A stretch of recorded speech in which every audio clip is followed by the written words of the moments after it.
नमस्कार मित्रों, मैं गौरव एक बार पुनः आपका स्वागत करता हूं AWT परिवार में। और इस बार जो समास है उस पर करेंगे हम अंतिम प्रहार। और इस बार के समास के बाद में मैं पूरी तरह से आश्वस्त हो जाऊंगा कि अगर आप इस पे मेहनत करेंगे तो समास पे से आने वाले प्रश्नों को आप आसानी से कर पाएंगे। ये हमारी समास की सीरीज की अंतिम क्लास है और इसमें जितने भी समास आपने पढ़े हैं उनके प्रकारों के बारे में, उनकी परिभाषाओं को एक अंतिम रूप में आप उसको समाप्त करेंगे। और समय व्यर्थ न करते हुए मैं आज शुरू करता हूं आपका अगला समास, जिसका नाम है कर्मधारय समास। नाम से पता पड़ रहा होगा, जो किसी कर्म को साथ में रखा हुआ है। जिस समास में पहला पद विशेषण तथा दूसरा पद विशेष्य होता है। बड़ा अच्छा क्वेश्चन है ये। जिस समास में पहला पद विशेषण और दूसरा विशेष्य होता है, अथवा एक पद उपमान होता है तथा दूसरा पद उपमेय होता है, उसे हम कर्मधारय समास कहते हैं। साथ में कर्मधारय समास में दूसरा पद प्रधान होता है तथा विशेषण विशेष्य और उपमेय उपमान का संयोग होता है। ये दो प्रकार की परिभाषाएं आपको आपके ऑप्शन में मिल सकती हैं और दोनों ही परिभाषाओं का अर्थ लगभग एक सा है।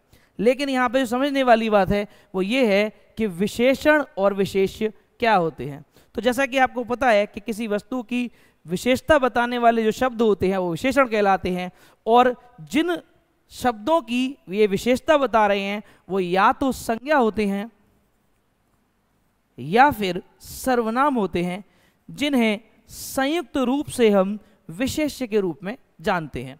इसके अलावा दूसरा पॉइंट इसमें दिया हुआ है कि जहां एक पद उपमान होता है और दूसरा उपमेय होता है, अर्थात एक पद की तुलना दूसरे पद से की जाए। और इसके लिए एक बहुत ही अच्छा एग्जाम्पल आपके सामने है कि चंद्रमा के समान मुख वाली, जैसे हम बोलते हैं चंद्रमुखी, यानी कि एक कोई महिला या कोई स्त्री है जिसका नाम है चंद्रमुखी, या उसके चेहरे की हम तुलना कर रहे हैं चंद्रमुखी के रूप में, तो चंद्रमा जैसे सुंदरता से उसके चेहरे का हमने उपमान बनाया है और जो मुख है उसकी तुलना हमने चंद्रमा से की हुई है। इसीलिए जो मुख है वो है उपमेय और जो चंद्रमा है वो उपमान है। अर्थात कि हम चंद्रमा की तुलना उसके माफ कीजिएगा, उसके मुख की तुलना हम चंद्रमा से कर रहे हैं, और जिस चीज़ से तुलना की जाती है वो होता है आपका उपमान, और जिसके बारे में ये बोला जा रहा है वो होता है आपका उपमेय। इसी में एक और है, नीला है जो कमल, यानी कि नीला है जो कमल, यानी कि कमल एक विशेष्य हो गया और इसकी खास बात है नीला रंग। अर्थात एक विशेष्य की आगे जो विशेषण लगा होता है, इस प्रकार के समास को आप कर्मधारय समास कहते हैं। इसलिए नील कमल कर्मधारय समास है। लेकिन इस समास के संग एक सबसे बड़ी समस्या ये है कि ये आपको कहीं कहीं पर आपको बहुव्रीहि समास का भी याद दिलाता है। जैसे हम बात करें नीलकंठ की, नीला है जिसका कंठ वो है नीलकंठ। लेकिन इस जगह पे अगर आपके पास दो ऑप्शन आ जाएं और इसमें से एक में दिया हो कर्मधारय समास और दूसरे में दिया हो बहुव्रीहि समास, तो आपके लिए सबसे अच्छा ऑप्शन जो होगा वो होगा बहुव्रीहि समास का, क्योंकि हम जब ऑप्शन चुनते हैं तो सबसे बेहतर ऑप्शन चुनते हैं। और नीलकंठ के रूप में ज़्यादातर हम भगवान शिव की ही चर्चा करते हैं। इसलिए अगर कर्मधारय समास और आपका बहुव्रीहि समास दो ऑप्शन हो और नीलकंठ के बारे में आपसे पूछ लिया जाए तो आप बहुव्रीहि समास को आपको आंसर मानना होगा। चलिए आगे बढ़ते हैं। अगला समास है आपका द्वंद्व समास। नाम से ही पता पड़ रहा है, जो किसी से वो दो पद जो एक दूसरे से कभी कमतर ना हो, वही होते हैं द्वंद्व समास। यानी कि इस समास में दोनों पद प्रधान होते हैं तथा इनका विग्रह करने पर हमें पहचान के रूप में या तो और मिलेगा या फिर अथवा मिलेगा या खुद या मिलेगा, एवं भी इसमें प्रयोग किया जाता है। अर्थात यहाँ पर दो पद होंगे, दोनों के दोनों पद अपने स्तर को बनाए रखते हैं, दोनों के दोनों पद किसी से भी कम नहीं होते हैं, दोनों ही पद प्रधान होते हैं। और साथ में इनके संग एक और अच्छी चीज होती है कि अधिकतर इस समास में आपको योजक चिन्ह देखने को मिल जाता है, जिसे इंग्लिश में हम बोलते हैं डैश। और इस समास की सबसे अच्छी पहचान ज्यादातर यही है कि इस समास में आपको देखने को मिलता है योजक चिन्ह। अच्छा, दूसरी इसकी खास बात यह है कि इसमें अधिकतर शब्द विलोम होते हैं, लेकिन ये मान के मत चलिएगा कि सर ने बोल दिया कि अधिकतर शब्द विलोम होते हैं तो सारे ही विलोम हैं।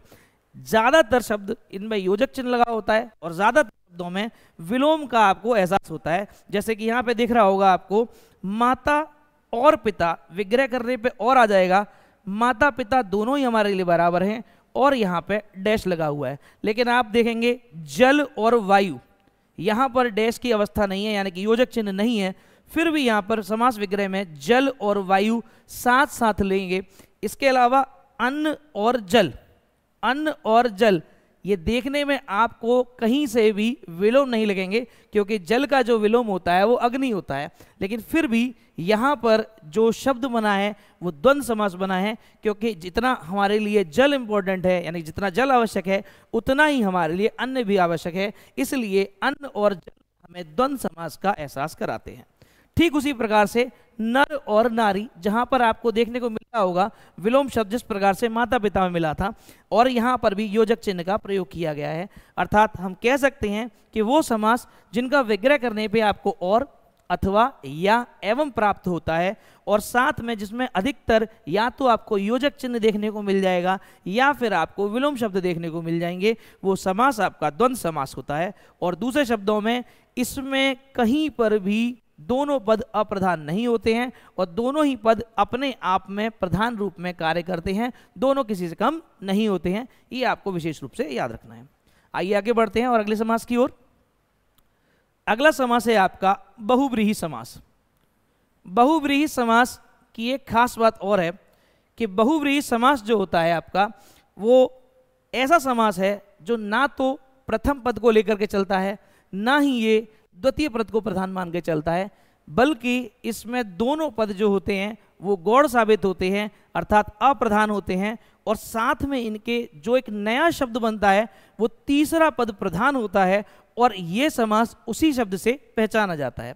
जैसे वह समास जहां ना तो प्रथम पद और ना ही द्वितीय पद आपका प्रधान होता है, किंतु इनके मेल से कोई तीसरा व नया शब्द बनता है जो कि प्रधान होता है, बहुव्रीहि समास कहलाता है। विशेष रूप से ध्यान रखिएगा, वह समास जहां ना तो प्रथम पद और न ही द्वितीय पद प्रधान होता है तथा इनके मेल से जो कोई तीसरा व नया शब्द बनता है जो कि प्रधान होता है, बहुव्रीहि समास कहलाता है। जैसे 10 हैं जिसके सर, अथवा 10 हैं जिसके आनन, आनन का मतलब भी है सर, और आपको भी पता है कि 10 सर वाला एक ही व्यक्ति हुआ जिसका नाम था दशानन, जिसे हम बोलते हैं रावण के नाम से। नीला है कंठ, जैसा कि अभी मैंने पिछली स्लाइड में आपको बताया था, नीला है जिसका कंठ, ये कर्मधारय समास के रूप में भी दिखता है। लेकिन आपको पता होना चाहिए कि जब हम नीलकंठ की बात करते हैं तो भगवान महादेव आपको सबसे पहले इनकी छवि आपके मन में बनती है, और अगर आप देखेंगे तो महादेव भी एक तरीके से बहुव्रीहि समास के रूप में कार्य कर रहा है। महान है जो देव, हो सकता है कि कोई और आपको समझ में आए, लेकिन महादेव के नाम पे भगवान शिव या भोलेनाथ ही हमें आपको दिखाई देते हैं। लंबा है जिसका उदर, लंबा है जिसका उदर, जिसे बोलते हैं हम लंबोदर, यानी कि वह देवता जिसका उदर यानी कि पेट लंबा है उसे बोला जाता है लंबोदर, और लंबोदर के नाम पे हमें सिर्फ भगवान श्री गणेश ही दिखाई देते हैं। इस कारण से लंबोदर जो है वो आपका जो समास है लंबोदर, वो बहुव्रीहि समास के रूप में कार्य करता है। आइए मित्रों आगे बढ़ते हैं। एक समास और है जिसका नाम है द्विगु समास। बहुत ही छोटा समास है, कुछ ज्यादा कठिन नहीं है, इसका नाम है द्विगु समास।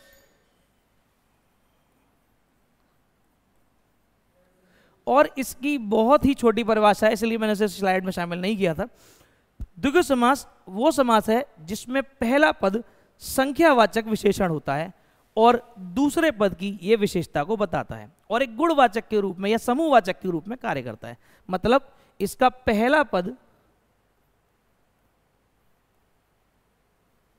संख्या होगा कोई, और दोनों मिल जाएंगे। जब ये पहला और दूसरा पद दोनों मिल जाते हैं तो एक समूह का निर्माण करते हैं।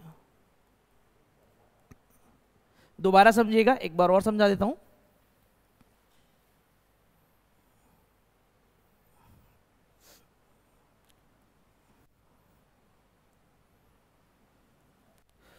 वह शब्द या वह समास जहां पर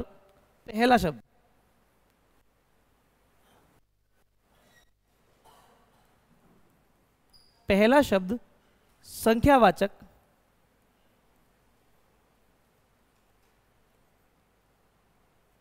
होता है। बिल्कुल सिंपल है, बस आपको पहला शब्द ही ध्यान रखना है कि जहां पर आपको पहला शब्द संख्यावाचक होता है, जो पहला शब्द संख्यावाचक है वही शब्द आपका इस समास की पहचान है, और ये समास क्या कहलाएगा? आपका द्विगु समास। इसका एक सीधा सा एग्जांपल देता हूं मैं आपको। 7 दिनों का समाहार, 7 दिनों का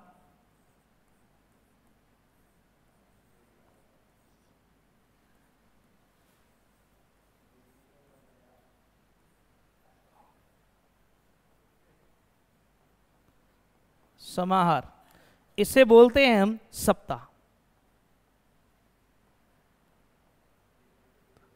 मैं बोल सकता हूं 4 रास्तों का समाहार, और बहुत ही कॉमन है ये, इसे बोलते हैं हम चौराहा। इस समास की सिर्फ इतनी ही पहचान है कि यहां पर एक जो शब्द दिखेगा आपको वो संख्यावाचक दिखेगा, और इसे देखते ही आप समझ जाएंगे कि ये द्विगु समास है। तो ये कुछ समास के एग्जाम्पल थे और कुछ समास के प्रकार थे जिनको मैंने आपकी 3 वीडियो में खत्म किया है, और मेरा पूरा प्रयास ये रहा है कि आपको इनसे रिलेटेड एक एक प्रश्न पूरा कराया जाए। मैं आशा करता हूं कि आपको ये समास अच्छे से समझ में आए होंगे, और अगर आपको कोई भी समस्या या कोई भी कठिनाई इसको समझने में हो रही है तो आप हमें इसके लिए कमेंट भी कर सकते हैं। आपके लाइक, शेयर और कमेंट के लिए हम सदा आभारी रहेंगे। आज की क्लास को समाप्त करते हैं। मैं गौरव सिकरवार AWT परिवार में आपका एक बार फिर से स्वागत करता हूं। नमस्कार।